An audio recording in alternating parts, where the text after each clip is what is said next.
Al-Mukarram, Ustaz, bagaimana hukumnya bila investasi digital koin, lebih spesifiknya lagi adalah Adcash?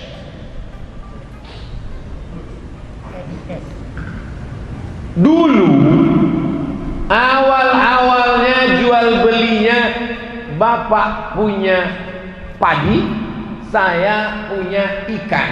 Ikannya ditukar dengan padi. Kamu mau ikan ini tukar dengan padi? Mau. Karena nggak mungkin dia makan beras nggak pakai ikan. Saya pun nggak mungkin makan ikan nggak pakai nasi.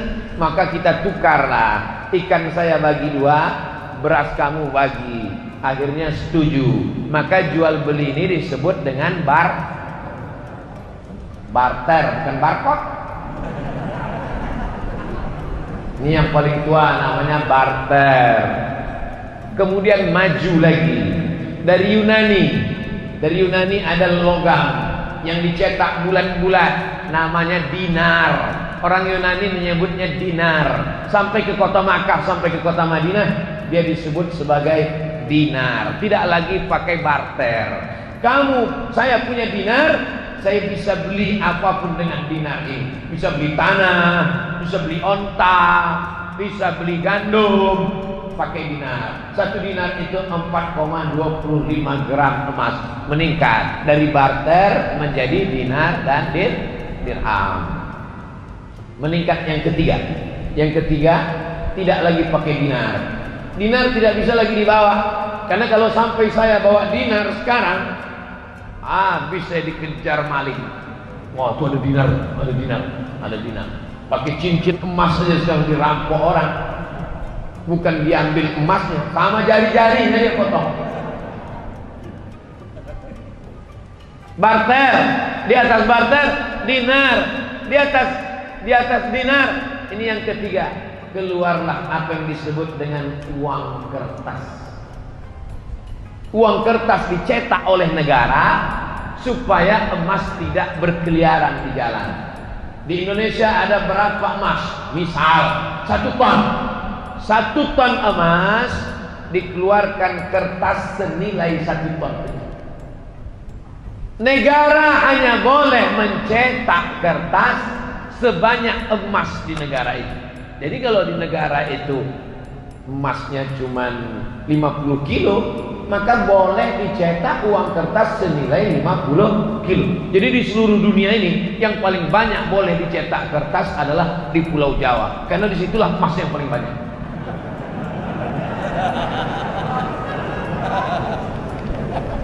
Lalu kemudian Amerika mencetak kertas lebih banyak dari emas yang ada di negara. Ini yang pertama kali melanggar di dunia ini, Amerika. Dia cetak kertas, ternyata nilai emasnya tidak sebanyak itu. Di Amerika itu emas tidak terlalu banyak.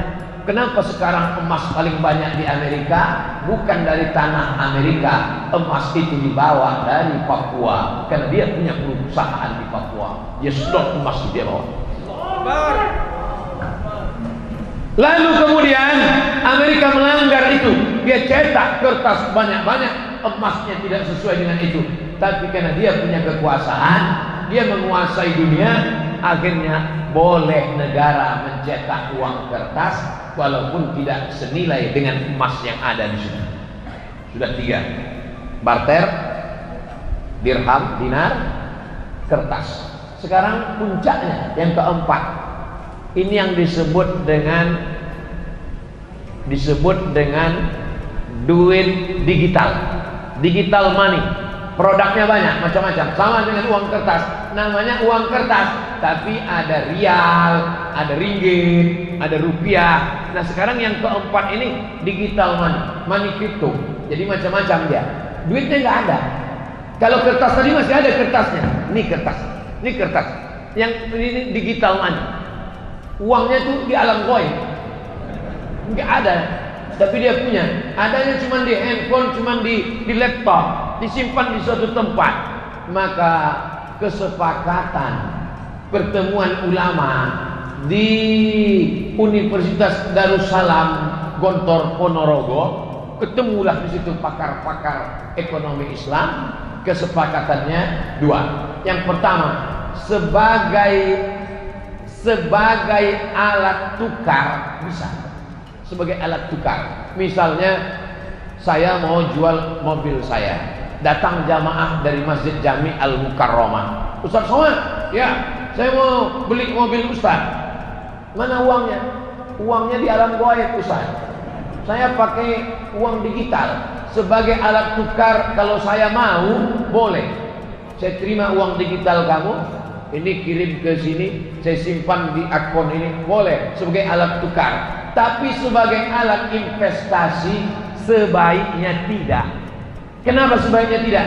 Karena nilainya tidak stabil. Uang kertas saja pun nilainya tidak stabil. Uang kertas mengalami resesi. Uang kertas mengalami apa yang disebut dengan nilainya tak sama, jatuh. Harga kambing zaman Nabi dengan zaman sekarang pakai uang dinar sama. Karena emas itu stabil. Makanya orang sekarang berbondong-bondong menyimpan emas. Emas tetap naik. Emas dulu 1 gram 500.000. Sekarang emas sudah 1 juta. Nanti berganti zaman, berganti sedangkan uang. Makanya kalau ada orang pinjam uang, saya pinjam uang kamu 100.000 tahun 2020, dibayar tahun 2030 dengan 100.000. Mau apa enggak? Saya enggak mau. Karena dalam 10 tahun itu terjadi inflasi. Nilai uang itu jatuh. Tapi kalau emas tidak jatuh. Emas stabil.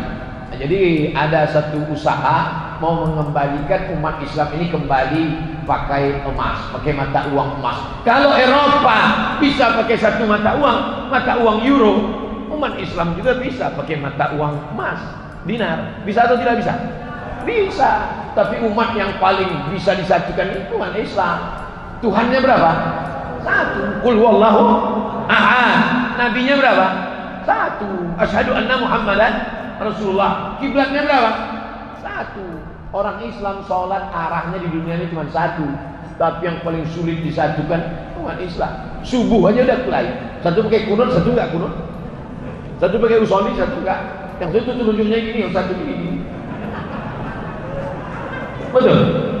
Makanya kita jaga persatuan. Masalah sepele-sepele ini jangan sampai merusak persatuan. Kesimpulannya, money crypto, uang digital sebagai alat tukar oke.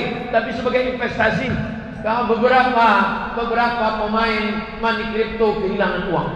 Bapak Ibu ikut tak berita? Si fulan artis terkenal kehilangan uang digital karena kehilangan karena sebagai alat investasi. Nah, ini. Paham?